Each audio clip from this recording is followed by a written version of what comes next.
works out, and everyone's happy. Mainly me, because if you've seen the show, I have seen the show. I really like the format. Do you watch the show? You watch the show, Nathan? You like the format? Yeah, of course I do. Get out of here. Not every single episode. No, that's too much. Tuesday nights are my board game friends night. Like, okay. Obviously with COVID, I can't meet up with them, but right. Even before KQ, I have some pretty good board game friends and stuff like that. Not really. That's not bad, man. I think, there's the whole aspect of like board games as a fellowship. There was a buddy of mine in North Carolina that pretty much introduced me to board games, and really cool guy. His name was, we called him the James, and he's got a cat named Kerrigan because he loves StarCraft, and it was just a really fun time chilling and hanging out with him. So that's good. Hell yeah. I think what would you say when you're doing board game night, like back in the good days? Like what are your go-tos? Yeah. Part of that question is like, and I'm not trying to be pretentious, right. when I say that, but now I'm really interested. You will not know these. Okay. No, you're right. I probably won't. I'm like I play Monopoly. Is that one? Yeah. So maybe to describe what they are, I do like and it's a series of games called 18XX, where it's like the different games, which are really just different maps and like slight variations of rules which change it, but like 1830, 1817, all these like old-timey years when railroads were like the big thing. Okay. Yep. And then the whole premise is like you can buy train companies as an investor, and whoever has the most shares is doing the actual work of like deciding where the trains go, where the track is built, how it's operated. Other players can also invest a little bit in your company, and ride your coattails up as well. Okay. It's coattail action. Yeah, but it has a lot of like shady Wolf of Wall Street stuff in it. So it's like, I was gonna say, where's the Wolf of Wall Street come in? I heard investing. Yeah. So it's like, okay, I am the controlling president of these two different companies. And I know next turn that we do the stock round, I go before this other schmuck. So I think I'm going to take all of the trains that are really expensive, just kind of move them over here. Yeah.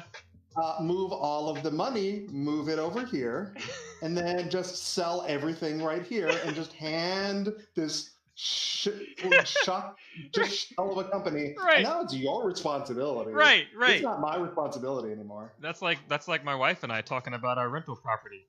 I mean, what? Wait a minute. Hey, you're watching the Lazy J. I'm Master Joe. I'm here with Nathan Palmer, who we all refer to as Napalm. It's the most built-in name. I had to force Master Joe. I was talking with Kyle. That's a Haloism. That's for Master Chief, Master Joe. It just I didn't leave it. But yours is built in and it sticks. Yours is like an element even. It's like uppercase N, lowercase a, uppercase P, lowercase like it's right. It's a whole thing. You said that just it came out one day and it just stuck. But like, did anybody coin it? Like, did you figure it out? Is this a gamer tag? What's the story behind I mean, Napalm? like even in middle school, people called me Napalm and things like that. Yeah. And everyone who like thinks of it think they are the first person who's ever come up with it. Right. But I mean, also at the same time, it is just like there are few actual words of things that you can just shorten a literal person's name into. Right. No, that's true. Mine works really well, and yours is good. You got a nice 2-syllable name, Nathan, Joseph. It works out. Although I think Joe Yeah. is a better shortener than Nay. Do you get Nate? Do you get that a lot? Yeah, I get Nate. Yeah. What's like a Yeah. nickname that you didn't expect that you would get? Do you ever get like, I don't know? Do you get Han? Do they mess you up like that sometimes? I mean, I am half Norwegian, so Han Okay. kind of makes sense. That fits. Yeah, like it makes sense. Mm. The only one that threw me off was Nate Dogg. But Okay. was that an old school rapper? I can't remember. You know what? We can solve this. Because I'm not sure. I went to like the Nathaniel's like hot dogs, But let's see. Oh yeah, that's right. Nate Dogg. No. Rapper Nate Dogg with 2 G's even. Mm-hmm. Okay, Nathaniel Dwayne Hale, better known as his stage name Nate Dogg, American singer, rapper, songwriter. He gone. That is my father's middle name. He gone. He left us in 2011, March 15th. Pour one out for the gods. But no, that's dope. I feel like I should know that, but we'll see. It's like a whole story. He was 41. Complications from multiple strokes. You're doing better. You're doing good. I'll stick with Napalm. I think I think that's the better way to go. So yeah. There's so much I want to unpack in this episode. But first I gotta ask you, yes. what are you drinking over there? What's your brew? You know what? Honestly, I'm only drinking LaCroix right now. I had the option of bringing LaCroix home. What'd you say? I had the option of bringing LaCroix home. Yeah. So it's all right. What flavor is it? Lime. Fair. The best LaCroix flavor. Although, I've been getting into, what's the other one? Bublé? Michael Bublé's been pushing it. Sure. I've been getting into that one a bit. So I like that one. The bubbles are less aggressive with bubbly, but... That's true. Yeah. Aggressive bubbles. I'm sitting over here with a very iceless Jack and Coke, which the Coke was provided by CNI Studios, where I work, because I left there, and I was telling you I left, and the lazy day was going to start later because I was on the way. I was at work, my guy. I was at work. Okay, I'm trying to remember exactly what that came from. I'm almost 100% certain it was some sort of drama unfolded. You're getting warm. You're getting warm. 8 hours later, then you could reply. Yep. But I remember, and most people don't remember this, a lot of the drama is Jacksonville, not South Florida. Right. Well, the early drama, I don't know if we ever really had drama like Jax did, which we talked about that with Brian. We had beef, I think. I think we never had drama. We had beef. We had beef with Austin over the Mantis logo thing. That's where it came from. Oh my God, I do remember this, and I was 100% all in on this. I'll be honest, I am the explainer of Florida to the rest of the national scene, right? Because most of the national scene, and it's hard because you guys just don't travel, right?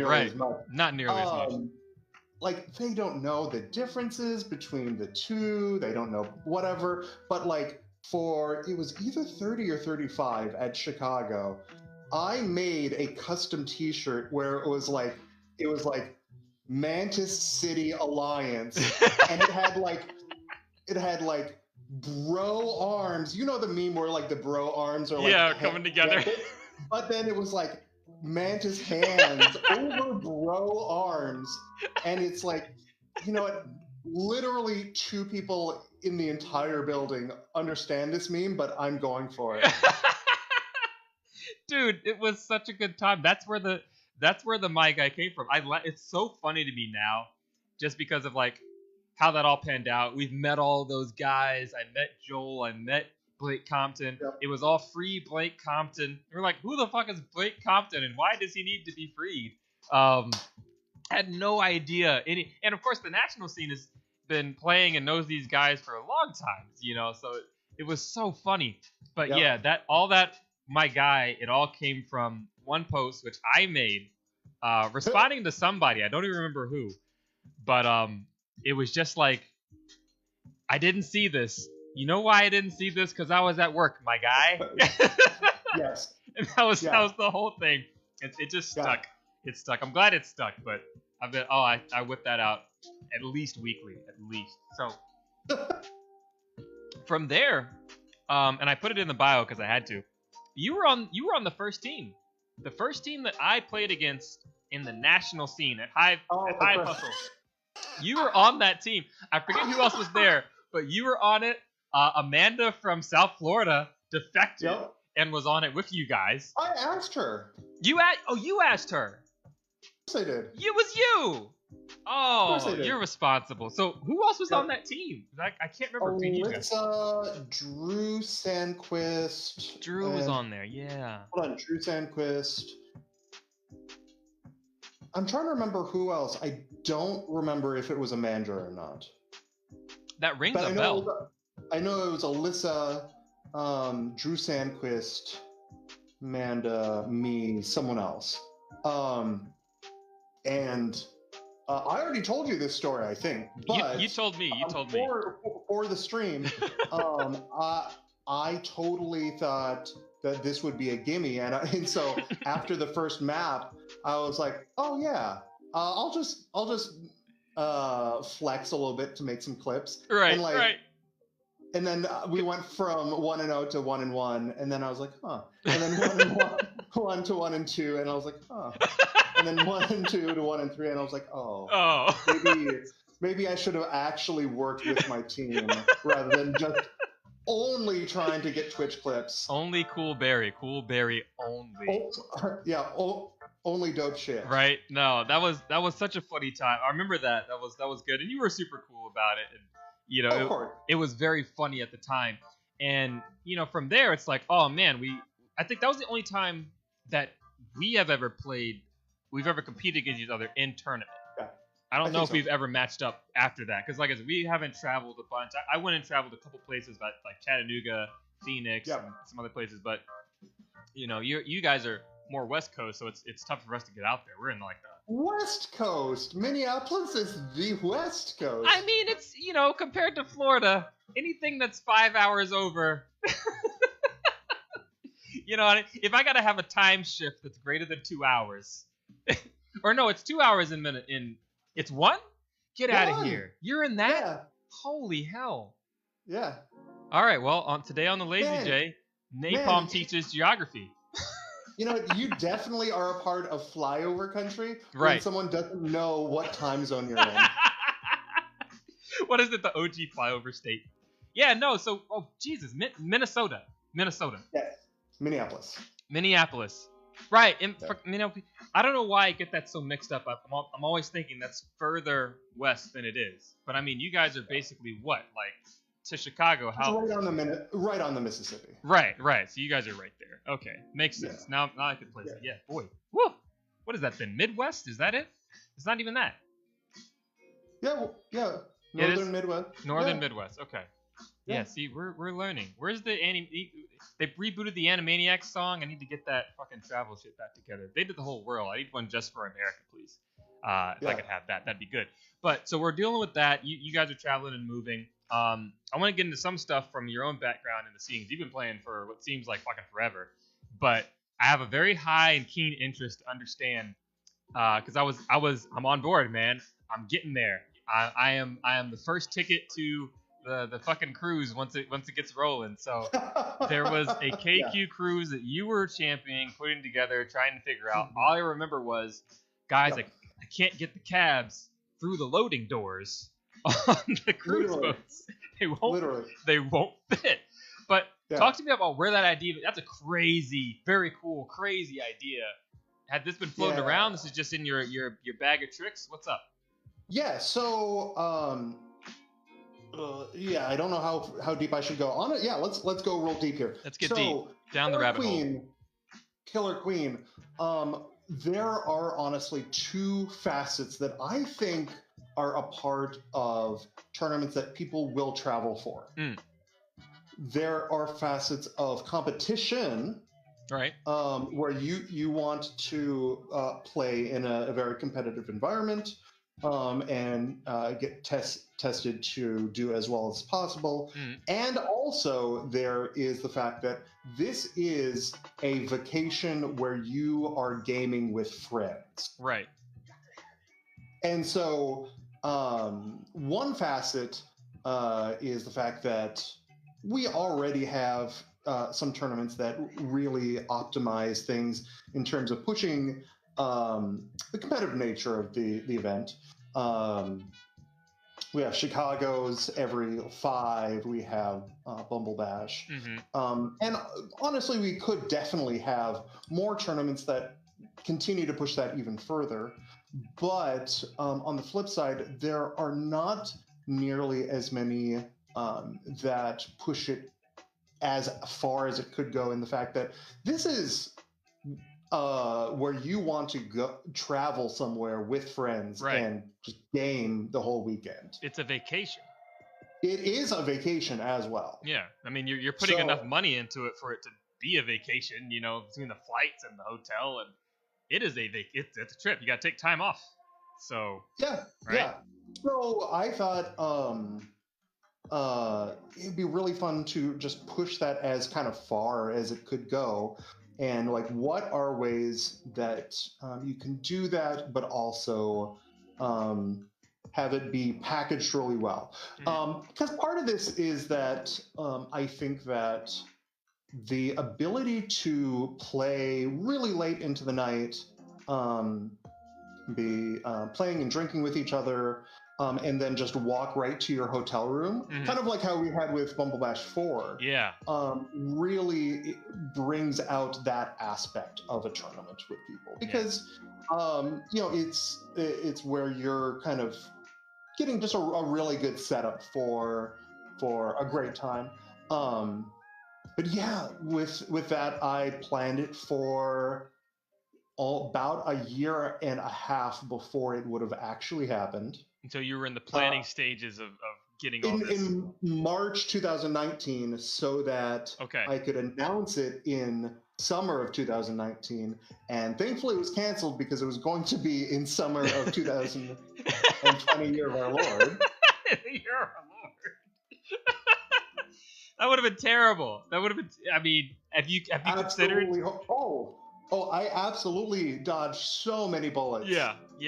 Dude, worst timing. My hair would have been pulled out. And you got great hair. Thank you. My hair for the first time is not in a hat today. I don't know if I should be excited or sad. I don't know. We'll guess we'll read the comments later and see. But you look great. You got the whole swoop going. Like, you know, this is nice, right?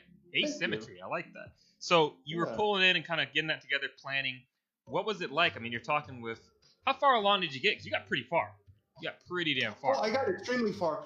To the point where I was like, okay, this is 95% certain. I still have some questions. Right. Because, like, I needed to know 100% that this was a sure deal. But to the point that, like, I made a website for it. Yeah. I like laid down, this is what the prices are going to be, what have you. But then I knew, like, for my own sense of security, I need like a literal like heist blueprint. Like, we are taking this from this location here, moving it from, like, every single step that this gigantic piece of furniture would be moved. Yeah. And it got to the point where on deck 2, yeah, like, this is how detailed I got. On deck 2, we have ice rink, which means no one can walk from this side of the boat to that side of the boat. Right. The only elevator on this side of the boat is right here.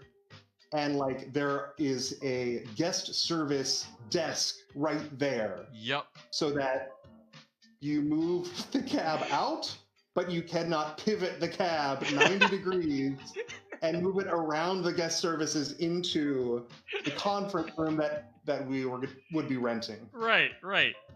So it was a section of the cruise, right? And then I don't even know. Can you even say which cruise line it was? Royal Caribbean. I was working with trying to remember that now. It's pronounced Gakukan. Gakukan, yeah. Oh yeah, Okay. Gakukan. Yeah, the guys in Yep. Miami, they do that. Yeah. Yeah, and then they are honestly really great to work with.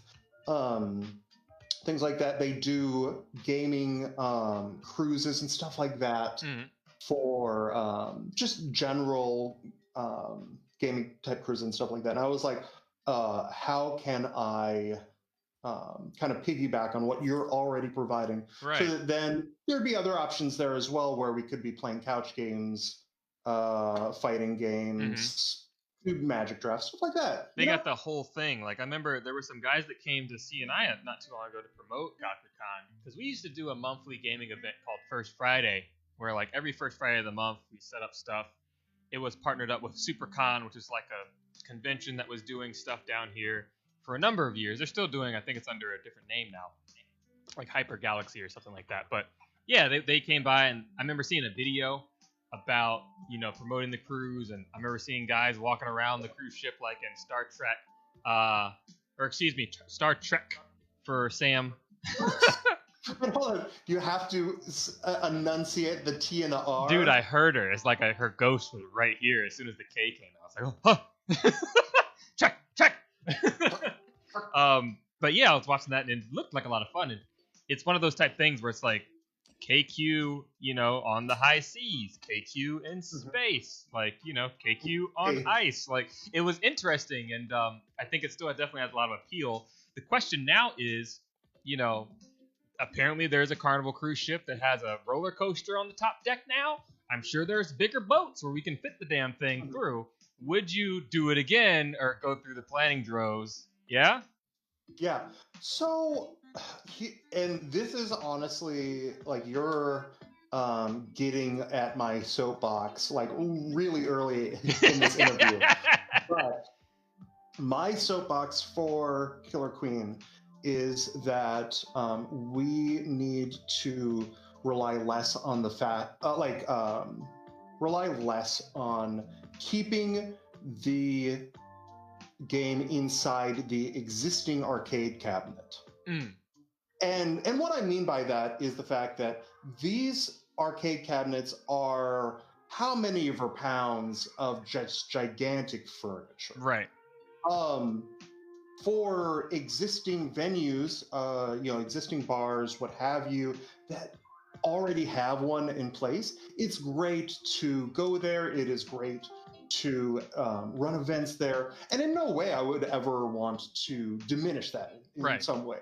But also, if you want to organically grow events larger or in more unique locations that don't already have one, we need to have a situation kind of like, and I don't know if you've seen pictures of it, but Todd Blatt, he's a maker, and he kind of, I think the term is CNC, where like you cut out wood. Right. Like you CNC'd and built for COVID these social distancing things where you have your own individual fight stick and wired up to where he just ripped out the CPO of a cab and like put that in a small box. Right. So because of the fact that it's not a gigantic piece of furniture and instead divided up into small boxes, you can move that around so much more easily than needing to get a U-Haul. Right. I had thought about that, and that's interesting that you put it that way, because any of the large scale, when I think about esports, right? Is Killer Queen an esport? Maybe, I don't know. But it's definitely competitive, right? It's esports like. It's got some stuff like that. But all of those things, they're highly mobile. The PCs are highly mobile.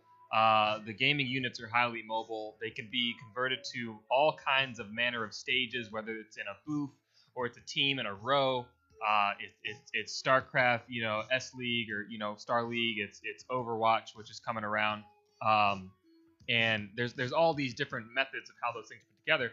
But when it comes to things like Street Fighter, these things that have been traditionally in the arcade, people aren't playing the arcade versions at the tournaments. They're playing with the modular versions. They can then add in their own fight stick, or it's all the console stuff, and that's come standard. So I think there's a lot of validity to what you're saying.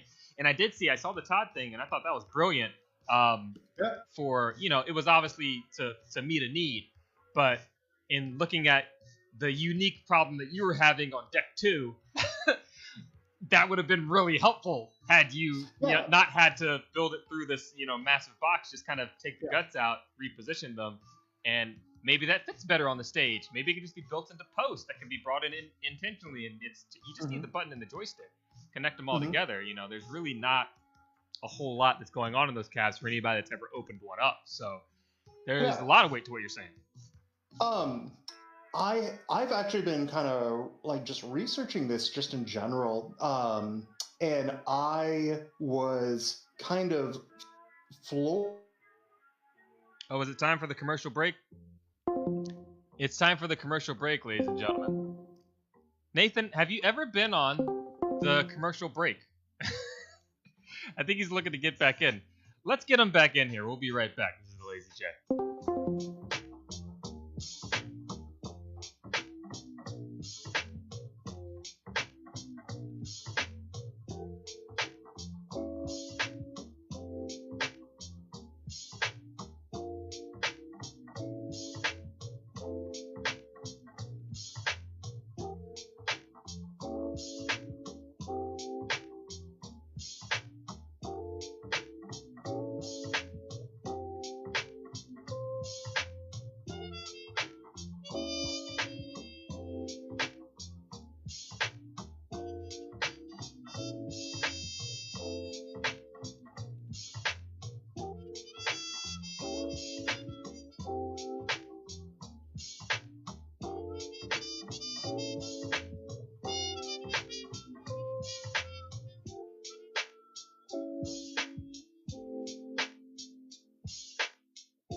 Early commercial break, I think, even. But there we go. We got it back. There's the boy. Let me see. Check 1, 2. Can we hear you, Nathan? I see you. Oh, there we go. There we go. We in there. There we go. Solid. Right back in 2. Thanks to my production crew sitting over there. That's me waving at me on the screen. Okay, so we're talking about you doing your research and kind of looking into things and trying to figure out how to do this modular KQ. Yeah, and like, what is the history of things like this? Because really, Killer Queen is not the first time this has ever happened. Right. And I'm sure that you have heard. Not everyone has heard of a small tournament called Evo. Oh yeah, no, tiny tournament. A really small one. But yeah, so what Evo is for fighting game community, Street Fighter, Tekken, etc. And I kind of looked at like what was their history and things like that. They started in 2002, and they kind of had a very similar model to what we do right now, is where they took in the original arcade cabinets in their bulkiest sense. Right. And after the first year, they said, we are never doing this. And as an event organizer, that really speaks to me, because understanding the logistics and finance of renting a U-Haul, putting arcade equipment into the U-Haul is just the return is not there. Right. It really isn't. No. And that's the reason why existing tournaments right now happen where cabinets already are. Right. Right. So what they did the next year was that they moved to councils or what's called like a super gun setup. And I'm sure you know this because you're part of the FGC, but like a super gun is where you take the CPU or the board or what have you, the actual internal guts of an arcade cabinet, and put it through a little converter, and then it can spit out to a CRT television. Right. The most iconic event, the most iconic moment in esports history, which is called Moment 37. Oh yeah, Moment 37. Moment 37 happened the next year after that, where the Chun-Li character was only like 1 pixel away from killing an opponent. Right. And the Japanese player Daigo had to parry 16 kicks in a row. Yep. Had 1/10 of a second every single parry, but every single input was exactly on. But I was watching this YouTube clip, and the guy who founded Evo, he was like, that was the jankiest ass setup in the world. It was a super gun with 2 homemade joysticks on a card table. The TV was on a card table, but it was it's known as the most iconic moment in all of esports. It's insane. And really, it's insane. Really, if you think about it, like that level of like jankiness is where we're already at. Right. It just looks better, right? No, and honestly, I would say even like, no offense to Todd saying your setup is janky, but it is not something that is like prepackaged and no, like, it's a custom build, you know. It's a first draft custom build. I think that, you know, I hadn't even considered at that moment in time for Evo, like what the ancillary circumstances were of that particular moment. All I can remember is the amount of hype, the type of competition that was built up for that time frame, and these 2 players, their reputations at the time, going against each other. It's like, these are the top dogs, and this is such a high level of degree of difficulty. I don't even know what would be the equivalent in Killer Queen, because there's just so many instances. You know, like you can only get into so many fights at a time at Killer Queen in a short time span. But I mean, it's a team wipe for sure. It's a team wipe on last life, just with the snail almost going in the basket, and you should be dead, and you're low, and everything's bad. Yeah. Everything is bad. But somehow you still come out on top. It's the most insane. But yeah, if that was done on the, you know, first draft of this new system with these super gun builds, that blows my mind, because I can only think of the Johns, the things you don't hear about, the folks complaining, the, you know, how things are coming off of the crisp, you know, pristine arcades. Because let's be honest, I think the arcades for Street Fighter are probably, I mean, they got the screens built in there. You know what I mean? Like, it's everything it's a unit. It's a kit. And I think the kit for the Killer Queen cabs, they're getting there. It's changed over time. They've made different connectors. They've made different types of setups. There's people that are doing modifications for the screens, for the marquees, for protection aspects, cup holders. Like, you know, it's a whole thing.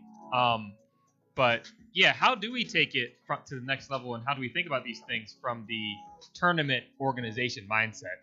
It's no secret for anyone that volunteered their glorious time and effort working on Bumble Bash 4's success, which will go down in history as probably one of, if not the best, I think, in my opinion, KQ tournaments of all time, for the scale, the scope, the accessibility in the middle of the country, the moxie, the environment. It was incredible. It was really nice. But man, I was talking with Lancaster. That was a shit show. It was a shit show. Trying to get all those cabs to just work and make sure the maintenance was good and the buttons. And yeah, it's crazy. How do you think? Do you think it's already got past the point of sustainability? Like, do you think we need to start changing now in the downtime, or how do you think we come back on the national scene for the big tournaments?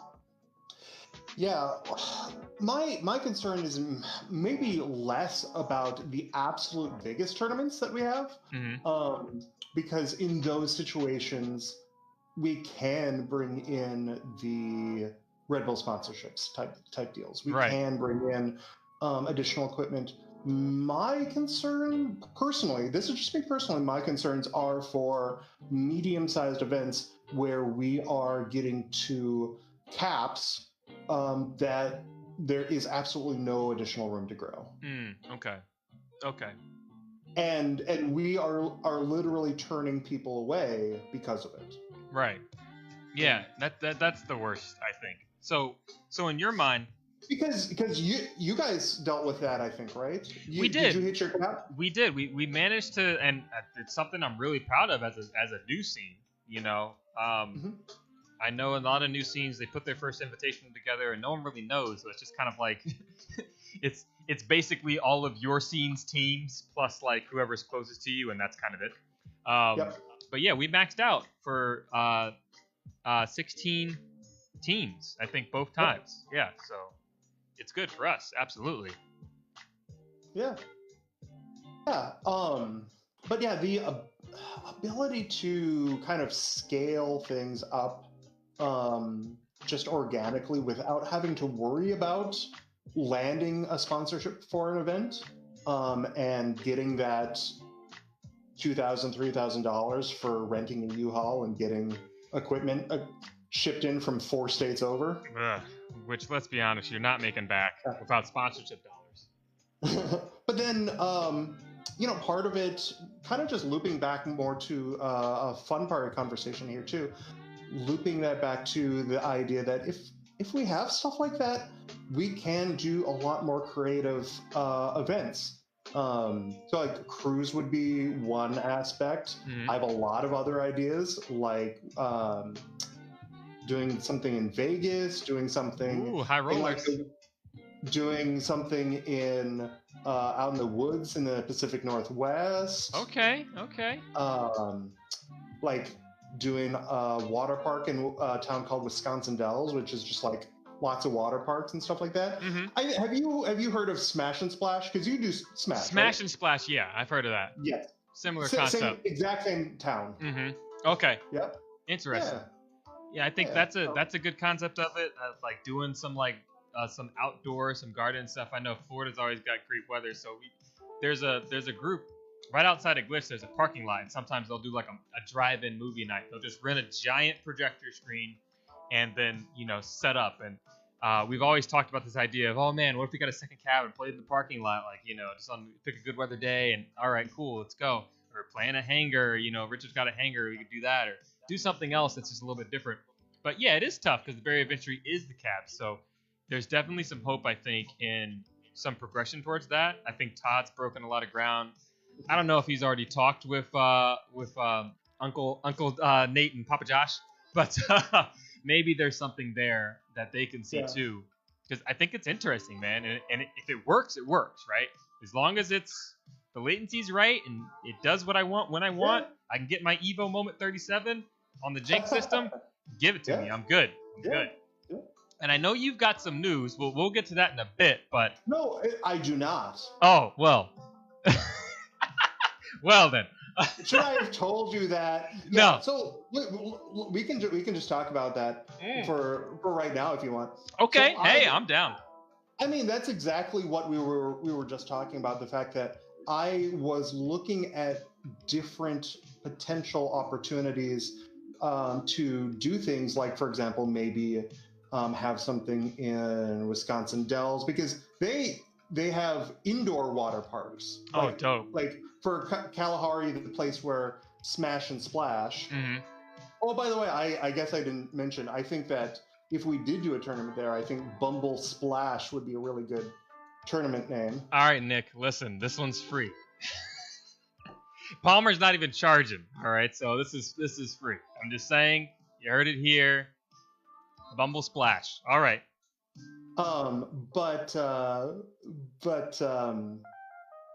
Yeah, I was trying to look and see, is there a way to rent out some space get some cabs in there, things like that. But I have slowed down a little bit on that. Part of that is just acquiring cabs, things like that. Part of it is I do want to be conscientious about like, will we actually be reaching herd immunity by November? Right. You know, when you hear like, oh yeah, like I see all my friends getting vaccines. This is great. This is happening so fast. Like November, I'm sure it'll be fine. And then you like realize, like, oh, so, some people are not as awesome as my friends are. Right. Yeah, man. Yep. That's a whole thing. We talked about that a little bit because I think 2 shows ago I was talking to Richard. We announced that we're going to do a invitational for those that feel comfortable. Right? No guns to heads. But July 17th, we're looking at it kind of from the vacation standpoint. We're thinking, hey, if you've got cabin fever and you're an adult and you're smart and you've gotten vaccinated and you are, you know, you feel safe, come down to Florida. We're gonna play, you know, KQ. We'll have a beach day. We'll be outside. We'll do some stuff and just, you know, have a little summer getaway down here for a little bit. And then the rules of the tournament are, in order to compete in the tournament, if you want to come to Florida on your own, do whatever you want. You know, there's no rules there. But if you're going to come and compete in the tournament and be in that area, you got to wear a mask and you got to be vaccinated. Like, you have to. Which I think is fair, because when we think about competition, we think about the NBA, we think about sports. Yeah, they got rules. You know, you have to follow certain rules in order to compete. Otherwise, you know, don't compete in those situations. You can just kind of come as a tourist and figure something out. But we're gonna do that. So we're thinking, yeah, maybe there is some room for folks to feel comfortable now, or in July or in November, maybe. But yeah, what's gonna happen? Are we gonna see COVID? You know, episode 2, Electric Boogaloo here. You know, who knows? We'll see. Woof. Yeah. Hopefully not. So yeah, I have been looking into stuff like that for like seeing what would be good to organize. Kind of around the November time period, but I'm also looking at 2 alternate locations, seeing if those might work. But I don't have anything official yet. You're working on something. You're in the lab and you're cooking. I can smell the aromas. They're starting to come together. Because you released a poll on, I think it was the KQ page, not the spam page, but the KQ page, and you were asking people, which I thought was a legitimate question. I talked about it with Woody. Do people, because it comes back to your original point, right, of the kind of 2 avenues these things go to and which ones they lean towards, competitive and kind of just vacation, fun, gaming with friends. Do people want to do a competitive tournament first? Are they just clamping at the bit? Or is the general consensus that they just want to hang out and see their buddies? And according to Woody, it's the latter. But you put the poll out. What were the results? What do you think? The number 1 far and away is I just want to go to an event. Cabin fever. Which was the 3rd option. Yeah. Cabin fever, man. It's real. It's a real thing. I don't know about you. I haven't been like 100% clamped up in the house. My wife works from home. And she loves it. She loves working from home. She's a couch potato. You know, she watches her Netflix. She's just chilling. She's having a good time. I'm losing my mind. I hate it here. Like, I've got to I don't like seeing the same. Like, when I was working from home, I would go to a coffee shop. You know, like, I couldn't work at home. I get too distracted. All my games are here. Like, I'm one of those guys that does not do the work at home. So, like, I have to go out to put myself in a mindset where I can't play the game. I can't watch Netflix. Like, I have to sit down and I only have this coffee and I'm going to get this work done. So, for me, it's been good to still be able to go to work and, like, have a safe enough environment to do that. Nice. But, boy, man, it's a tough beast. How have you been dealing with that aspect of it? Because I do think cabin fever does set in after a while. Yes. In terms of like work, I actually do prefer working from home more than working at work. But I I would say the one hard thing about quarantine was actually before I got vaccinated, before things like that, was the fact that you can't even make plans. Right. Like Yeah. now, at least, like, okay, I'm vaccinated. Like maybe I can't like go out and do big things, but at least I can like reasonably plan something fun for the future. Right. Yeah. But when last year, like, I was like, well, what's the point of even like planning something? Because I don't know when it can happen. Right. Right. Right. It's Like, oh funky. yeah, yeah, like, oh hey, let's do something fun together whenever quarantine ends. Like, sure, like, when is that? No one knows, man. I remember the very ridiculous things they would say because in Florida, they're like, oh yeah, the sun will kill it. It's fine. Hold Yeah, on. Yeah, you know what? I hate ragging on you guys, but that's the most Florida answer I've ever heard. it is an incredibly, and I accept it because I live here. But I just live here. I am from DC. I moved down North Carolina and then I moved down for work for Florida. But I do not consider myself a Florida man. But I marvel at what the accomplishments of Florida men are, and Yeah. it boggles my mind. But yeah, the sun will kill it. Um, it's not real. It doesn't exist. All kinds of crazy things. Yep. But boy, man, it's. I mean, you got interesting people everywhere, as I say. But definitely a high concentration of them in Florida. I wanna learn about a little bit about you, Joe. So why Okay. did you decide to move down to Florida? Was it work? Was it? It was work. It was mainly, my brother runs he started this company, CNI Studios, where I work. I'm the GM there. I was working at soccer.com in North Carolina, and I was doing I was the digital graphic design specialist. Which was a fancy word for I coded emails and made stuff for the landing page or for the Yeah. homepage. And it was a really cool job. I got to work with stuff from Nike, from Adidas. We're in soccer, we're in football, so we're doing Nike Mercurial at the time. I'm learning all about soccer and Lionel Messi and Ronaldo and Neymar and all these names at the time. And it's really cool, and like the rumors that you hear about the guys at Nike that like travel handcuffed to the briefcase with the product. True. Uh, saw that motherfucker. He came to my job. But it was really, really cool. So I'm doing that. My brother calls me, says, "Listen, I want you to come down and run my place." And I'm like, that's family.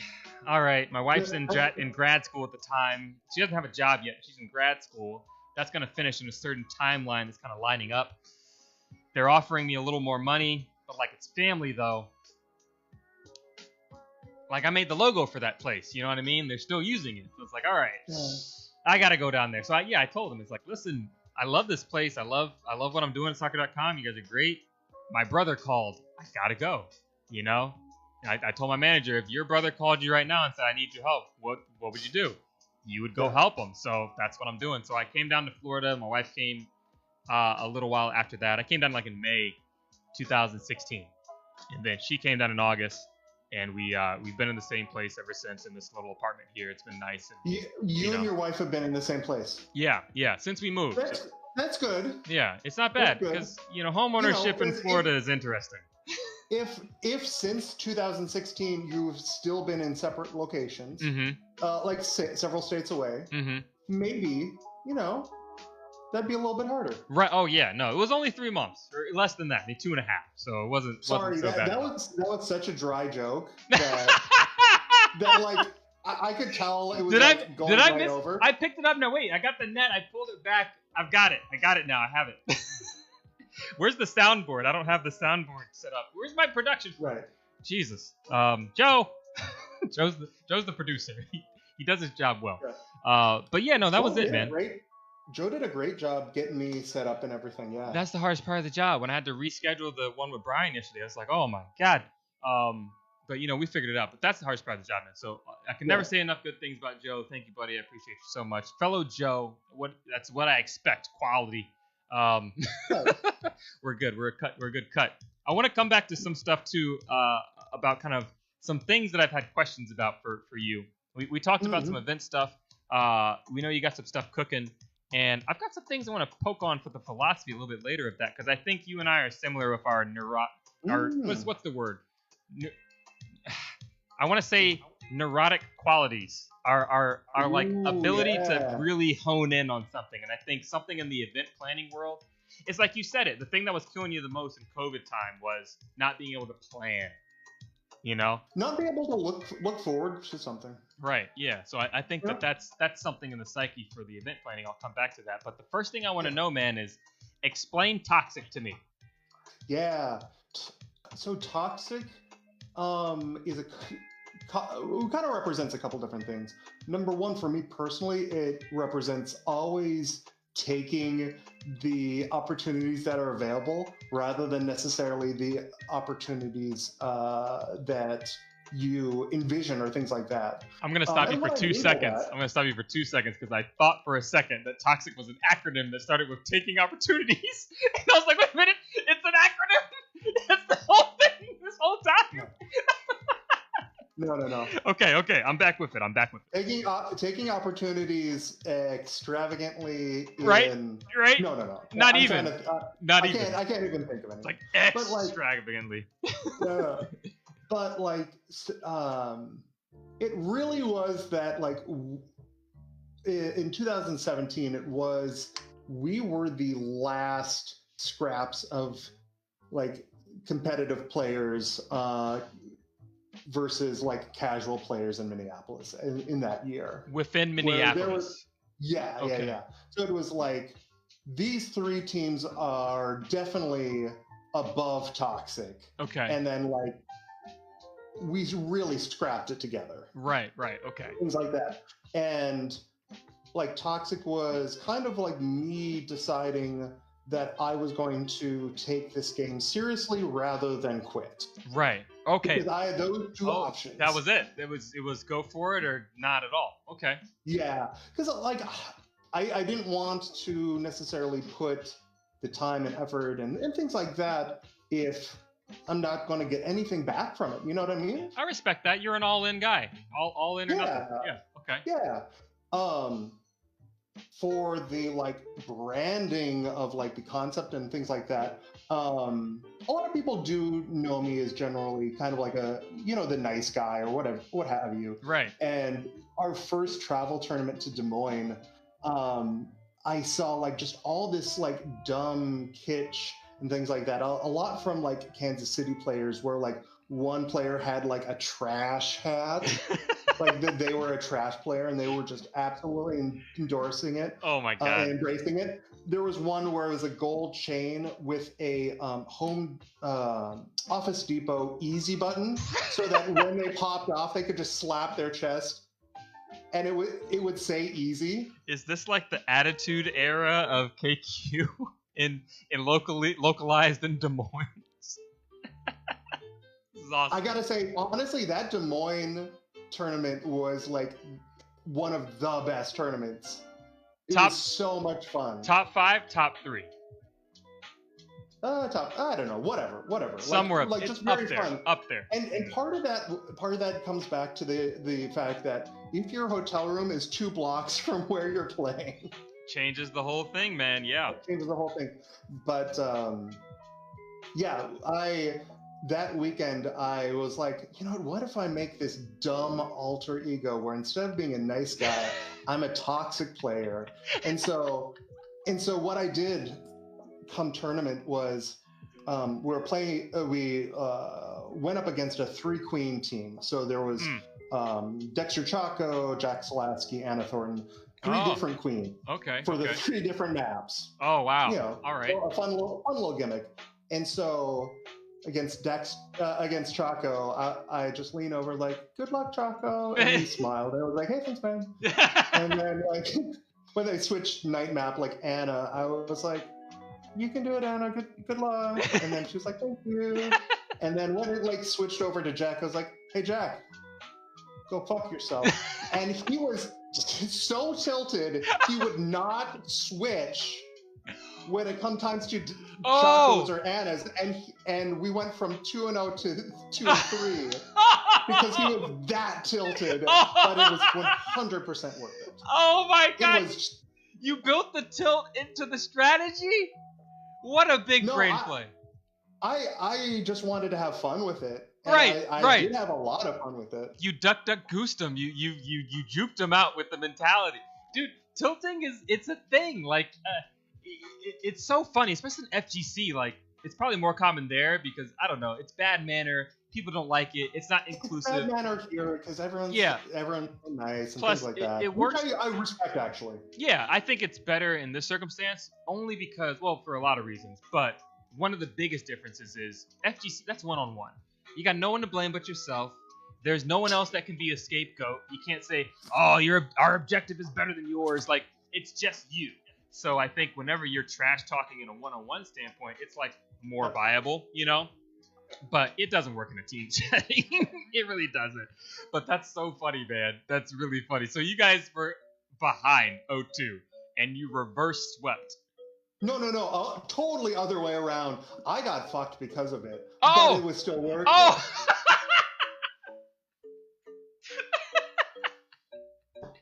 Worth it.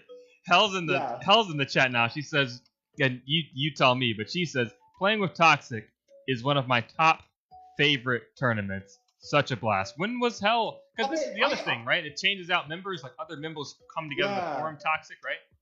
Yeah. Let's do this chronologically. I will get to that in just a second. So we were in 2017. We did Bumble Bash 2 as well. 2017. And like my goal, my one and only goal was to get to knockout. Doesn't matter if I'm immediately out. Yep. Doesn't matter if I have to go through wild card. Yep. Like I just set a goal for myself where like I want to at least be in the same league as everyone else who is playing competitively. Right. My first Bumble Bash. Good goal. So like I got to the point where I had to like stop practicing my tech because my wrist was hurting. Ooh boy. Like it was like getting to that level. Ooh boy. Okay. Getting to that level. Come groups for Bumble Bash 2, I go 2-13. Oh no! Oh! Like I literally like break down in a cold shower when I get home, and I'm like, "What? Why did I wait the last 4 months? Of my life? Yeah, that's hard. Trying so hard." And then the next day, I don't know what happened. I just had a really good team. Honestly, they're all really great players, but we were seeded like 23rd in wild card, and only the top 4 went out, like advanced, and we advanced. Yeesh! Holy hell! Talk about a comeback. 23rd in a wild card? I think it was 23rd or 28th. How many teams were in Bumble Bash 2? That's insane. You know, hold on. I'm going to just look this up right now. Yeah. Take a look here. We've got Alyssa Sweeney now. She says she's sad for anyone who didn't witness the glory of the BB2 wildcard. It sounds insane. 23rd. You guys went 2-13. That means you weren't bottom barrel. You won 2 games. You didn't go gameless. So, I mean, I guess at that point you wouldn't have made it in wildcard, right? Or maybe that wildcard took everyone. But that's kind of, well, wild. Yeah. To say the least. All right, I'm not. Yeah, it sucks Googling something as you are live on a stream. Listen, I can tell you, I had to Google Nate Dogg earlier. Around 28. Okay, all right. So you guys got to that point. You climbed out. You made the top 4 from wild card. You're queening, I'm assuming. How the fuck do you guys rally this together? You're in shambles. What the hell? It was really weird, the fact that I stopped caring, and that was what put me into a flow state. Wow. Yeah. Okay. Yeah. I stopped worrying about it, and that is what helped me. I kept on telling people like, hey, we're getting sushi after this, right? I have one more match. Right. And like we just kept on going. Right. It became like, wait a minute, guys, I thought we were getting sushi. This was the last one. When we're gonna keep playing? Okay, all right. But this time, sushi, right? Yeah. That's you fucking neo'd it. You had to go through a moment where you realized you weren't the one.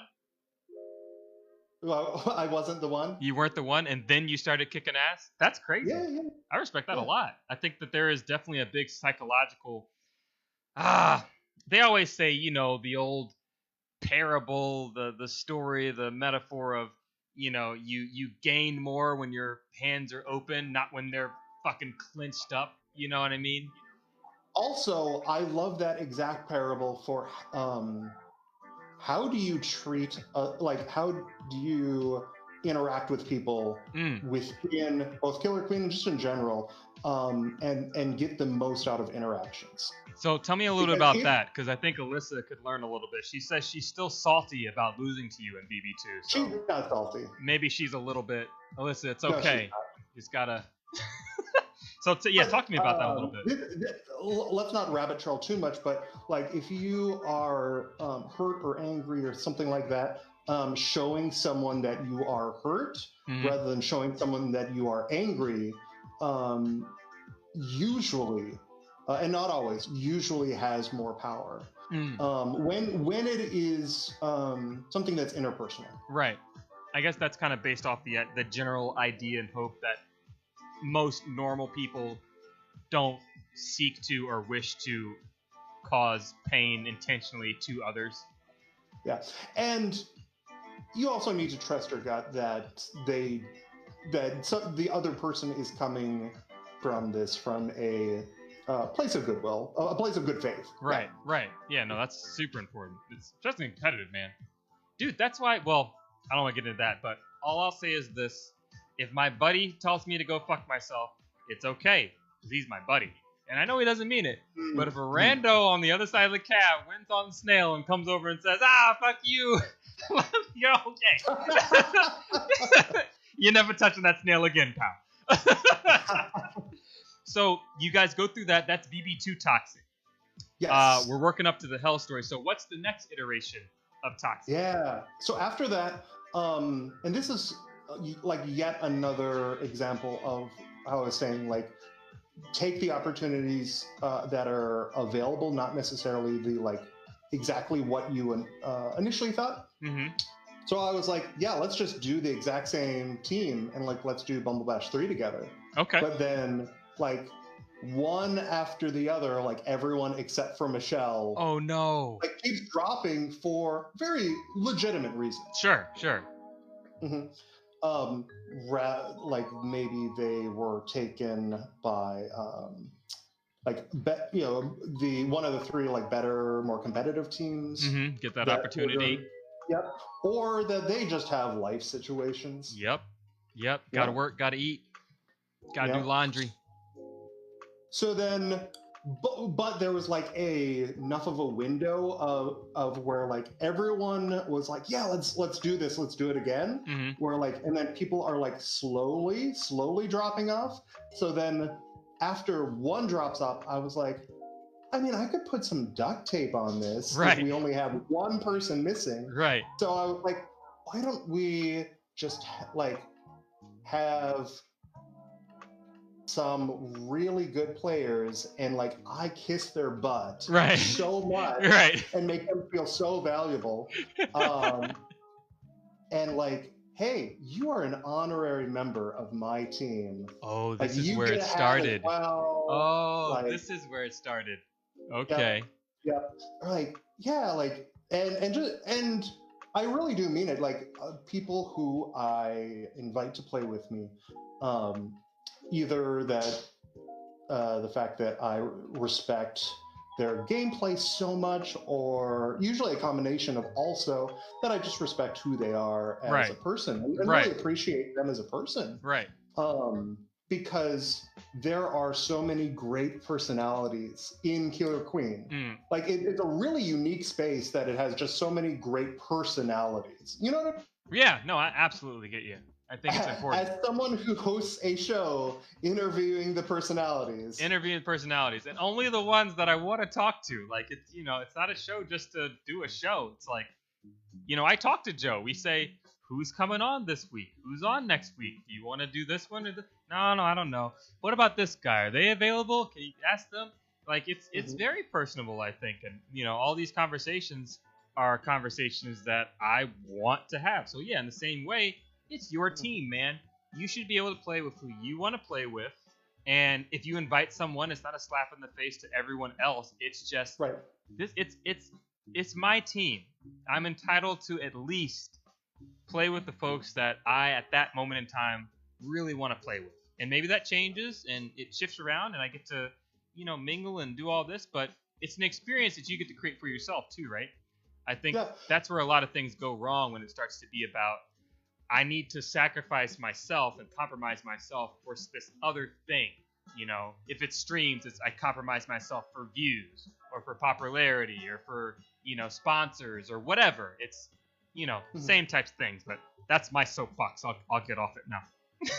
You actually had a really good point or something like that where you were saying like, it's my team and I want to play with who I want to play with. And that is something that I personally learned looking back to 2017 later after I grew a little bit.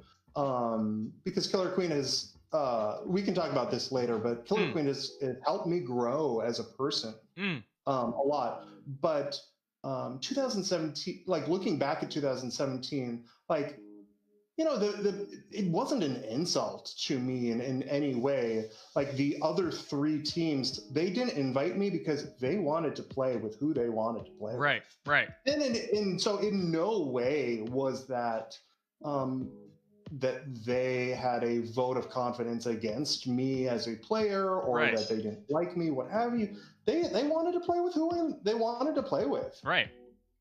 Yeah. It has to be comfortable, I think, for the team and for the group. Because there's also the synergy, right? Like, whether or not, it depends on the goal.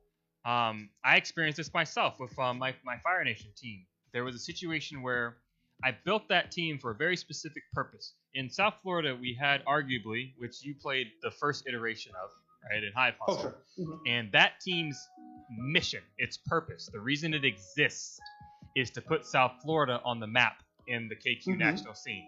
To be on the map, you have to achieve results. To achieve results, you need to recruit the players that have the best chance to give you those results. The players that are the most dedicated, that spend the most time, that do the most research, that invest the most into the game to then yield back the most stuff. As no knock against any of the players that want to play and have fun and this and that, but Michael Jordan is not the greatest player in the NBA because he was a nice guy. He was the greatest player in the NBA because he worked the hardest. He put the most time in the gym. So we put that team together for that purpose. Fire Nation, my secondary team, that was put together for the specific purpose of growing other players in the scene, other roles. My arguably teammates, they formed a team for the purpose of growing up queens. It became like a queen incubator team.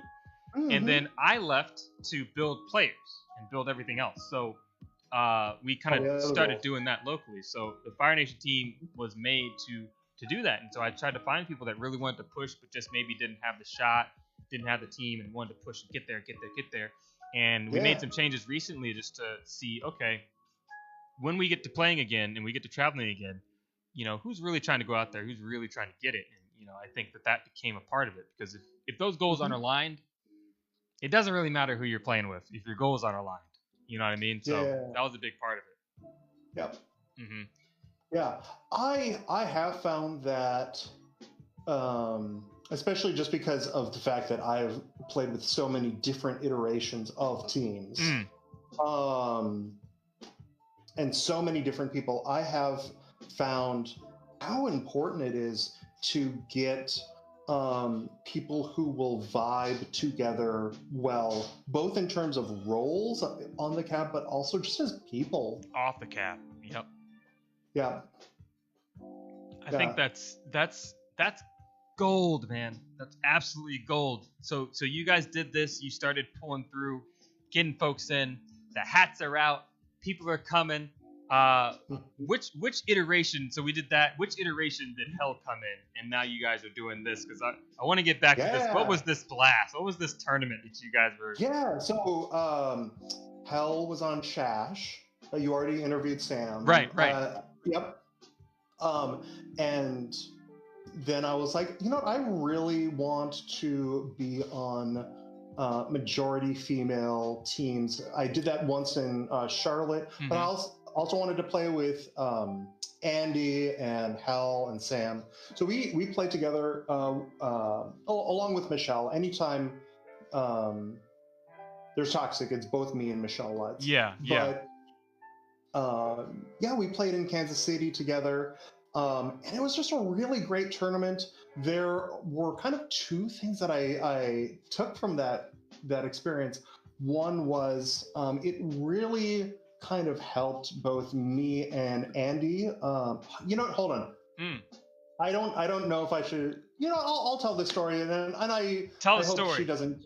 I hope she'll she doesn't be fine. feel. She'll be fine. That I'm oversharing, but for both of us, both me and her, it felt like a great tournament to kind of prove that you can do it even when there isn't someone else there to like save you. Yeah. And like carry you. Right. Because with Shash, you know, if you had put both Ling Ling and Sarah Greenwood on a team, like they're going really far. Yeah, man. No questions about that. But then, you know, with instead me and Michelle, it really kind of proved and like gave Andy confidence, also gave me confidence that like you can do this yourself. Yeah. You need that moment. I feel like it's a moment where it's like, you know, and I tell this all the time. Like, for example, the Queen Incubator. I think in South Florida, the teammates of arguably, you put a queen on that team, and as long as they can do the bare minimum of just tagging gates and staying safe, not pincing, not doing a bunch of tricks, not super great tech, as long as they can just tag gates and stay safe, get the guys up, I don't see how they lose. Like, I don't see how they are set up for failure with that type of caliber of teammate. And I experienced this myself. I was playing with Andrew Wilkening. I played with BK at Queens Gone Wild 1. I played with some of these guys, and I mean, I was in bad spots. I'm on last life, and they saved the game. You know, they win it for us. They get the last kill. They position themselves. They know what they need to do. They catch someone making a mistake. And I had nothing to do with it. You know, they just had the awareness to, you know, make it happen. All I did was make sure they got up. That was it. And I tried to not die 3 times before they killed the other guy 3 times. Like, that was the strategy. But then being able to go in when you don't have that support, like you're saying, and you can still find success. Oh boy, that's when you know you've made it in the competitive part of the game, right? Which I think is kind of what you're getting at. Yeah. The other thing that I wanted to mention was specifically Hell. She does such a great job at like soft leadership. And soft leadership. Okay. Yeah, not bossy leadership, but she did such a great job of, number one, noticing how. We'll just call it what it is. Noticing where I was fucking up. Really bad. Like, hey, I notice you've been really spicy, Nathan. Yeah. Do you want to take speed and I will ledge instead? Right. And if you like unpack like what she's actually doing there, she is sacrificing a more desirable role to kind of serve on that ledge role instead. Right. Not because and the reason she did that is because she knew that is what the team needed. Right.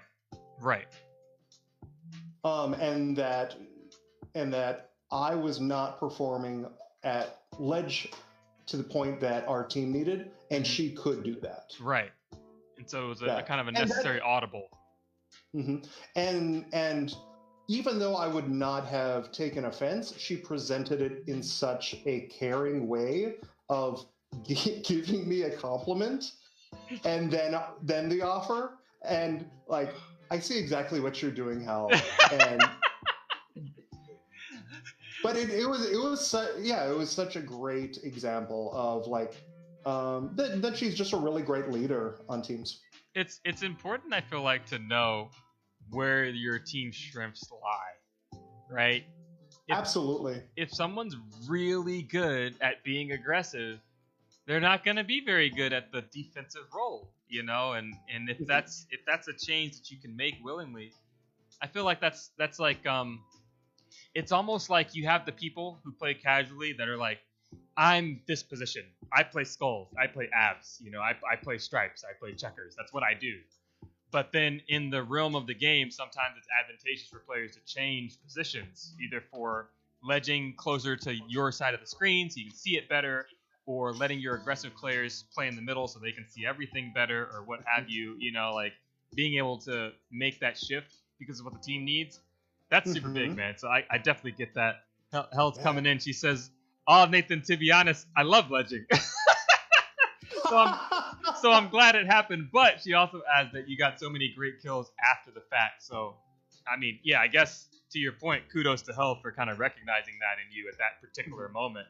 You know, it's interesting to me how, because Toxic as a team, it's a bit of a legend, right? It's a bit of a legend. I feel like everyone in the national scene, at the very least, but even the new scenes who've heard of it, know of it, and its mythos continues to grow.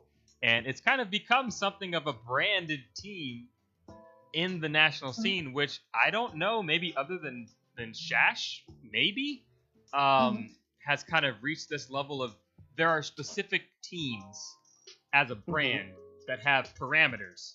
You know, Toxic is always Nathan and Michelle. Shash is always some combination of this female team made up of this specific kind of group of players that have their names this way. Yeah. Swapped in and out on occasion, but so Yeah. do you ever think I should do something with this, or you got hats, you've got merch, like, you know what I mean? Do you ever Yeah. think about the next step for this type thing? Honestly, I don't necessarily think that there is going to be, like, in terms of a team or things like that, there would be really much to do for a next step. The way that the team operates is that we're bringing in new people for pretty much every tournament, Mm-hmm. and so there isn't necessarily a way to like turn it into a team break type situation, Right.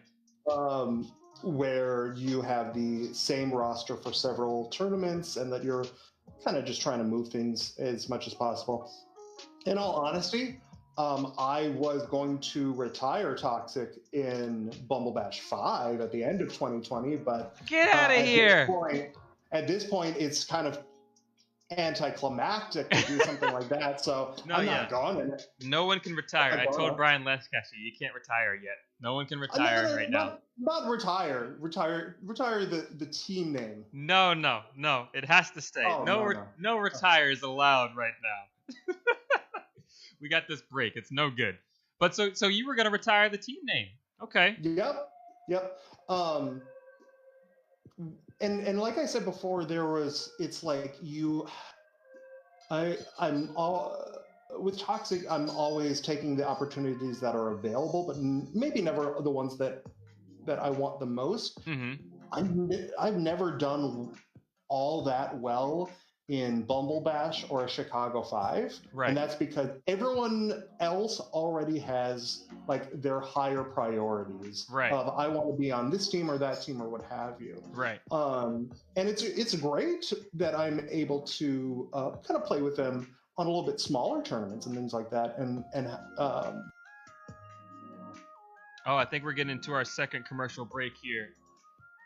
You're watching the Lazy J with us. This is a good time. Here we go. Hey, there he is. We're back. I got to get the cameras on, but this is commercial break number 2.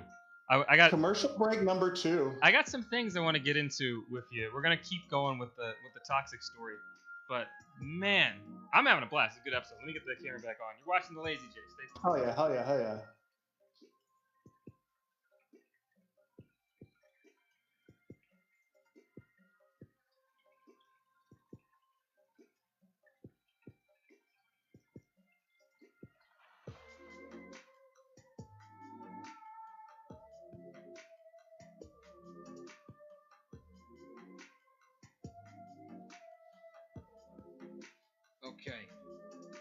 Nathan, you're fucking fun to talk to, man.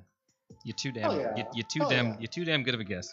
So, before we got into the commercial break, there, you're talking to me about Toxic. We're kind of getting through. I wanted to kind of continue that train of thought that you had and figuring that out. Yeah. What was it? If you okay, here's actually a really good piece of advice for people who want to play with really high caliber players, but they maybe they feel a little bit of imposter syndrome going and asking people like that. Right. Ask players if they want to play with you really far into the future. Right. Like, oh, we should play together in 2022. Right. I'm sure you're busy this year. Mm-hmm. There's not much going on, but let's play later. And then, like, actually following through later and figuring out what does their schedule look like, and like allowing them to kind of figure out where they are willing to go, and then you kind of follow along with that. That's not a bad plan. Amar just jumped in the chat. He says, "Damn, Andrew Wilk on the Lazy J # old jokes." I think that's a really old joke. That's a really old joke. That is also a great story from that first Des Moines tournament I ever For traveled the Des Moines, to. that's where the first an extremely drunk Garzone. Oh no. Turns over to his team and said, "Do you guys know Andrew Wilkening's here?" Garzone. No. No. That's funny.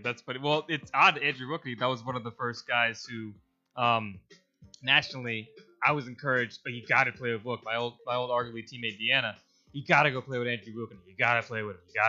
Yes. And I got the chance to play with him. He was queening, and that was the first travel tournament that I went to solo in Chattanooga, and we played. And the whole idea of imposter syndrome. There was a single game I queened. It was a tournament game. We were up. Oh yeah. And I think we were fighting Kyle incidentally.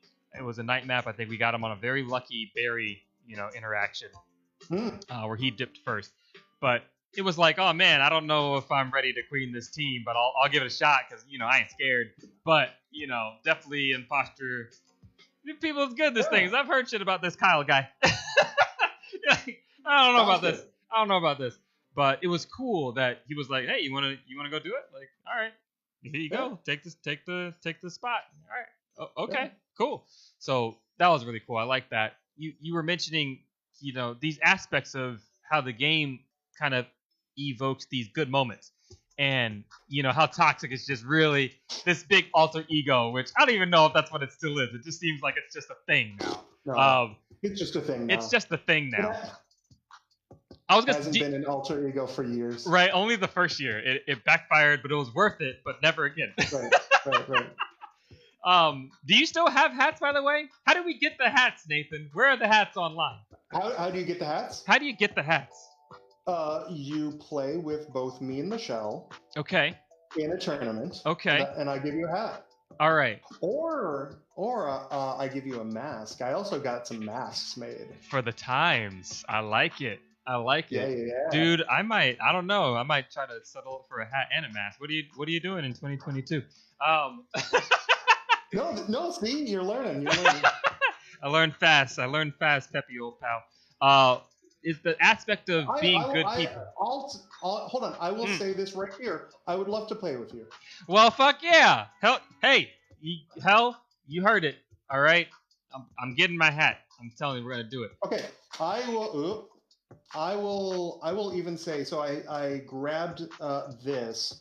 I had this on the ready in case we ever got to it, because I back in 2019, like I wrote down all these like different things on like how do you improve as a Killer Queen player. Oh, interesting. And honestly, so much of it, like, and this is the reason why I say it helped me as a person. So much of this, like, actually breaks down to the fact, like, you need to improve yourself as a person to become a better player.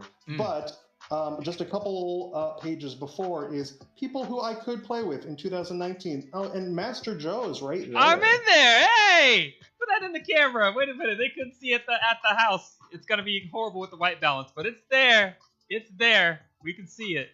That's fucking dope. Is it a long list? Is it a short list or a long? I always make a real long list. That's fair. I'm just happy to be on the list. That's dope, man. 2019. What at what point? It had to have been Hive Hustle, right? That was the only time we ever played. But I mean, Hive Hustle wasn't 2019. Hustle, I went through the first South Florida tournament. You were at Queens Gone Wild. That's what it was. Yeah. That's what it was. Yeah. Okay. That was it. Because that was what 2019. That was 2019. Then we did the second one 2020. So there it is. That's dope. Well, yeah. I'm honored, man. I appreciate that. Yeah, it means a lot. It means a lot. I appreciate that. Oh hell yeah. Amar comes in. He says, "Arguably toxic." Well, there's your team name. There you go. I gotta bring one of my Arguably guys. Anybody else from Arguably you want to play with? let's split it deuces. You and Michelle, me and somebody, and then a fifth. Yeah. But no, that's dope. That's dope. I think you're right that it's a social game, right? It's not a one-on-one 100%. Fighting game. You can't just go into hyperbolic time chamber, come out, beat everybody, get the trophy. Yeah, look at me, mom, I did it. It's me. It's a team game. You have to be. There is a politic kind of game there, right? I hate to call it politics, but and it's not politics. It is. How would you describe it? Building relationships. Okay. Yeah. Yeah. 100%. Because if you and you don't even have to like do it really hard to get people to kind of like you back and also consider playing with you if their schedule is open. But just showing a real genuine interest in others. Yeah. Just like chatting with them occasionally, remembering things about them, and kind of just messaging them, or even things like when they are playing in a tournament and maybe you're not there that weekend, just message them, hey, good luck this weekend. Yeah. And like they think, oh, this person's thinking about me. Mm-hmm. Yeah. And this person's wishing me luck. The thing about that, I think that really sticks with me, because I'll tell you, man, I've got a justice button. Like, it's got to be for the right reasons, genuinely doing those things. Because there's definitely the types of folks in any competitive scene, man, they want to wheedle, they want to step the ladder, they want to step on somebody to get something else. Like, they want to use people's status to elevate themselves, and that's just human nature. It's not a specific call out on anybody. That's been a thing since it's been a thing. And I think that having that genuine aspect of I'm genuinely interested. I always tell the example I had in college. We had roommates. We did it was like a suite, so it's like room A, B, they share a bathroom. Room C, D, they share a bathroom, and then we all share a common room and a kitchen. It was like that. And I had my roommate, my buddy Ryan. We're still really good friends. He's getting married in June. Virtual wedding, my first one. We'll see how that goes. Oh, wow. Okay. But he's one of these guys where it's like, hey, okay, there's dishes. Okay. Hey, I saw you had dishes in the sink. I washed them for you. Just want to let you know I washed your dishes. Oh, hey, thanks, man. Cool. Yeah, so maybe you could I don't know, get me something from the store. I'm like, yeah, but I'm going to class. I'm good though. Like, I appreciate what you did out of the goodness of your heart. Bye. Right. Like the wager aspect of things is a big deal for me. But as long as it's genuine, absolutely, man. Yeah. Absolutely. Yeah. Do you feel like there's a specific thing? Because this idea of becoming a better person for you specifically, the game you say made you a better person.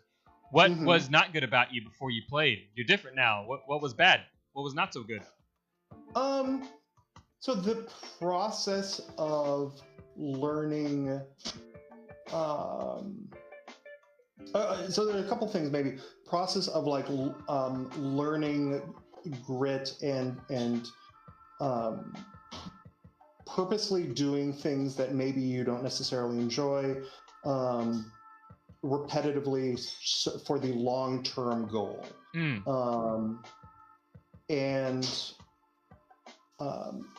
I picked up things like meditation, like journaling, gratefulness, things like that. Oh wow, yeah, cool.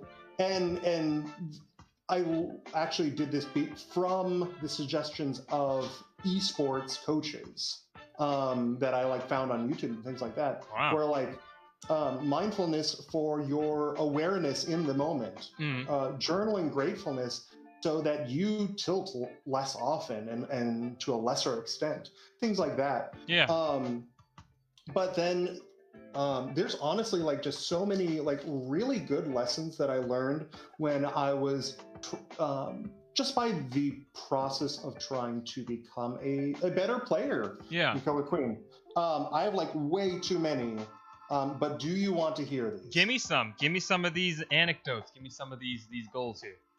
Okay, so self-acceptance, and that is part of the fact that if you are trying to push yourself to a point that you are not at all you're going to be seeing during that process is you not measuring up to what your end goal is. Right. So like really like learning and practicing self-acceptance. Considering what you value. So like if you are going to be putting a lot of energy and time into becoming a better player, you need to kind of learn how to constrain and like pare back other parts of your life. Yeah. But like you have to do that in a really mindful way. Right. You can't just like cut out like all of your relationships and like, hey, I won't be talking to any of you schmoes. Right. I quit my job. I'm going to be a KQ pro player now. Right. We already talked about meditation and like being mindful in the moment, things like that. Viewing yourself realistically, both not being too big of an ego, or also on the flip side, not accepting imposter syndrome. Right. Where like I know I absolutely can do this. I'm going to do it, and I'm going to commit. Right. Taking time to deconstruct and like specifically plan in rest and things like that. Oh wait, no, excuse me. That actually means something different. Deconstruct isn't like watching footage. Because you not being in the act of doing allows you to actually process and kind of learn more easily than learn from playing in the moment. Yeah. Oh, and then learn columns. Learn columns. Learn columns. Columns. Man, what's the guy? R something. You know the guy, the YouTube video. We all saw it. It was like before the era of flight school. Wilkening? Was it Wilkening? Yes. Yeah. Was it Wilkening? Yes.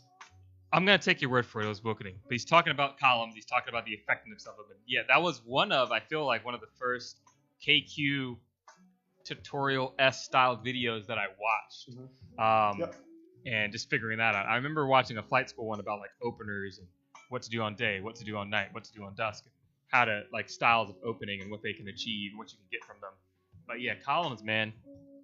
Columns is the word. Amar says this guy's preaching. Columns is the word. once you kind of understand it, you see the map completely differently. And columns is also something where like if you go a little bit broader, understanding that there are constraints on speed going left and right, which is the whole reason why columns work, is because if you are to the left of someone else, you can continue to go left unless they have speed and you have vanilla. Right. But you can always go left unless there is an obstacle or an opponent. Right. But on the flip side, it's also important to know that there are those constraints on moving up and down. And that if you are above someone else, and both of you are at your top speed, you will always be above them by exactly this amount. Right. As both of you fly up. Interesting. And how do you use that so that if you are like this, do you push forward? Do you push backwards? Mm-hmm. Where does the exchange happen? And that helps you by being able to just really quickly at a very instant notice where am I on these pixels and then make the decision. Right. Yeah. And Yep. it comes into clutch play, man. Those situations to me are the best. And you win some, you lose some, but I love the high stakes of the interaction of those types of mind games where I think I've got you. I talked about this with Brian a little bit. It's kind of like the poker mentality of both players have pretty good hands, but one of them's going to win. You know, both hands aren't going to. Well, maybe in poker you can have a draw, but not in Killer Queen. Maybe you get a bump. I guess that's kind of a draw. So yeah, I guess. Either you got one hand or you're drawing the pot. So that kind of pulls in. That works. I think for me, like thinking about you as a player, some of the stuff that I've figured out from us of how we're similar. There is a philosophical and academic appreciation for this game, and also for the social science that the game presents. There are certain aspects of it that are unique, that are similar, I think, in certain circumstances to other team-based competitive games. I'm thinking about League of Legends, Overwatch. I'm thinking about roles, games that have roles in them specifically, Counter-Strike even. But those games are so performance-driven. You need to be better than the other person on the team that's doing your role, like hands down. If their support is better, they're going to win. They're going to have more life. They're going to be alive. And I think some aspects of that are the same, but what changes it is obviously in Killer Queen, you don't all start out as Mercy. You start out as the drone that can turn into Mercy. For the Overwatch parallel there, but that kind of changes it. So anyone can do the role, and it can be anyone at any point in time, depending on the map. It changes around, and there's it keeps the game fresh in that way, more so than some of these other games, in my opinion, because even though the strategies can be similar, the way that they're executed and the teams that come together to execute them keep changing. What's like the thing about the game at that kind of philosophical level that really, you invest in and really interests you? I think maybe there's something about that in the planning aspect and being able to be on that side and kind of be an influencer of change. But obviously in the social side too, with what you've been doing with Toxic, up to this point at least, there's something there. What can you unpack about that? Yeah, and part of what you're talking about is that there are definitely different skill sets for different roles, and so you definitely want to have the ability to fulfill all of those different roles on your roster if you want to go, if you want to actually be playing this competitively. There are sometimes when you can just stack your team with a lot of multi-specialists that can really do jack of all trades, and that was what my Baltimore team was, which I personally feel that that was the most competitive version of Toxic, that we performed the best, except when we got to Rob Newhouse and went 0-8. Everything except for that one point, but that doesn't necessarily discredit heavily role-based strategies either. And because I definitely think that there is validity for both. In an absolute guarantee, an absolute perfect world, you would want a more jack of all trades type team that is able to cover for each other and able to kind of just immediately see what needs to be done. That isn't always perfect, because we are human beings, right? And we may not have that level of team synergy and team awareness and absolutely all of that, and then communication levels. So it really takes a lot to get to that. Where if you have extremely stringent prescriptive roles, there's less to think about. Yeah. So it kind of breaks it down in a way. What do you think? I was listening kind of at your breakdown there, and it made me think we're in the downtime. We've been in the downtime. We've been in the dark times. We are the Israelites going through the wilderness. Through the wilderness. Through the wilderness, man. We're going to get there soon. Right?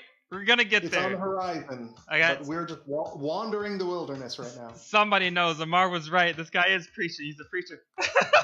No, my father was yeah a Lutheran pastor. My dad's a pastor, but we got the PK synergy going on right now. I'm picking up what you're letting down, man. I'm picking it up.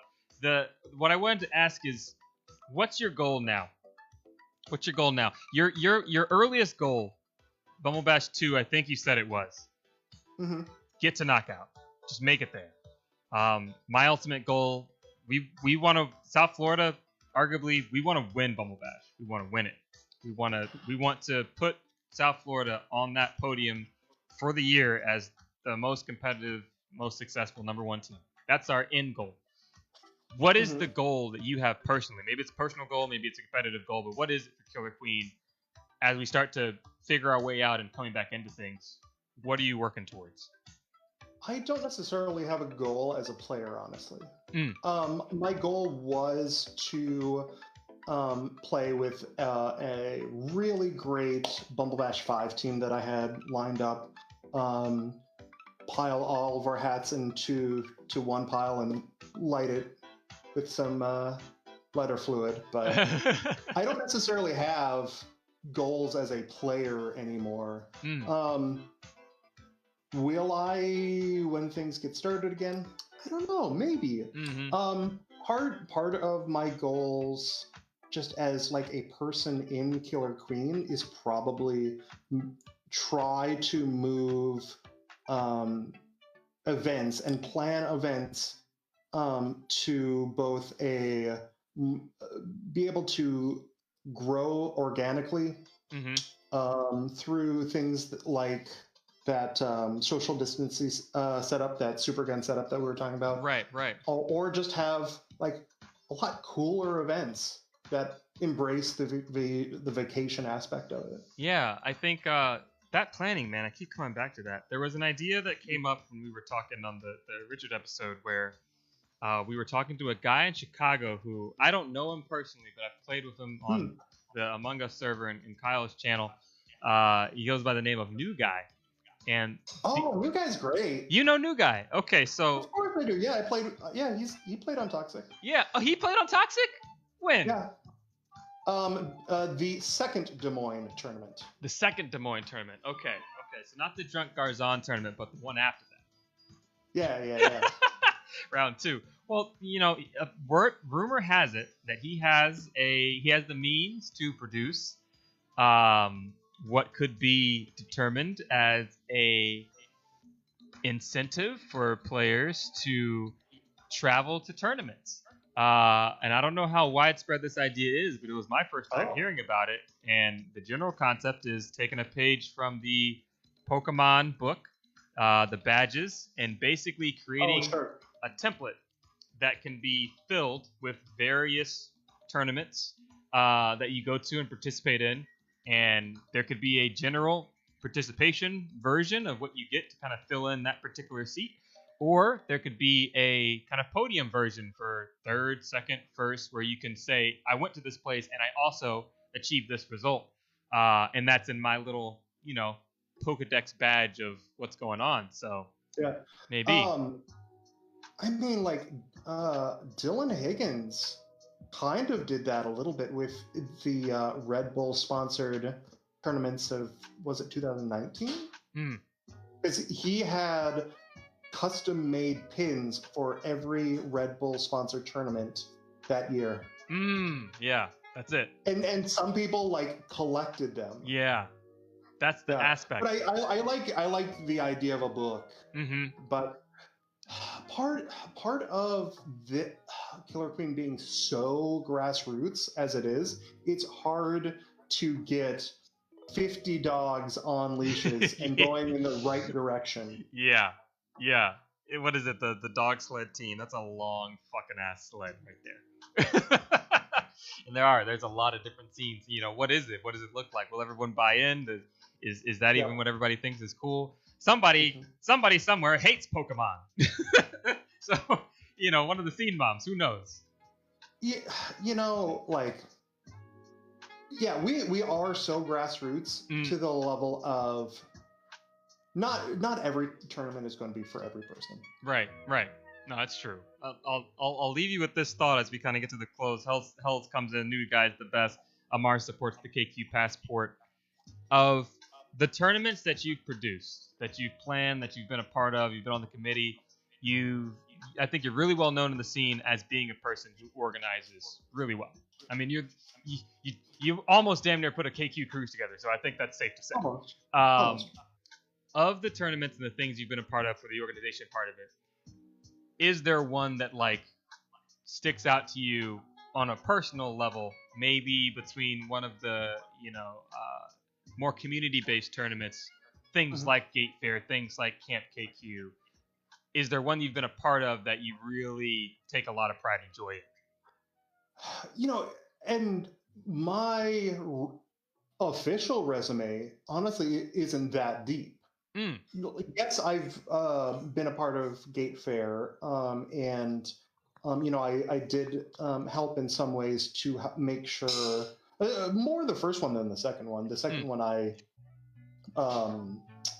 was out in Europe traveling with my family for until a week or two before the tournament. But Gate Fair was such a total community aspect that it wasn't just me, for sure. I may be necessarily the person who was willing to communicate publicly the most. Right. Especially in situations where heated communications were needed. But it definitely wasn't necessarily something that I was the major contributor for. There were so many great cooks in the kitchen for Gate Fair that it is not just me. Right. And then when you think about things that I was trying to necessarily be the major catalyst for, those have not panned out yet. To be continued. Right. So, a cruise, that is definitely something that could be in the future. Definitely not anything in 2021 and definitely not in 2022. Those type of things take some time to plan. Right. But at the moment, I'm looking at smaller things. I'm looking at before we get to actual herd immunity, could we do something that is only 25 people, and this is an actual invitational, and we do not broadcast this so that people don't feel snubbed. Oh, wait a minute now. Let's see. Do we have any news? No. Nathan? No, because that is not news. That's not news. Like I told you. November. And if that did happen, I'm not broadcasting the fact that I'm sorry, but this is only a small event. Right. But I am also looking at larger stuff like Bumble Splash. Hey, we can all have fun at a indoor water park. I am down for Bumble Splash. I'm down for that. Or would we be able to get cabs at more of just a general gaming con, and where there would be couch games, fighting games, tabletop games, things like that. Things that we as a community don't necessarily need to plan. Kind of like another MagFester. Yeah.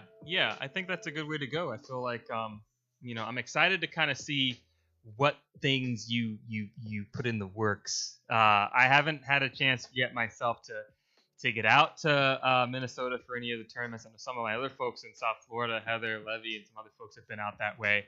But I'm interested, man. I'm interested to see. Amar says not Magfest. It's better now.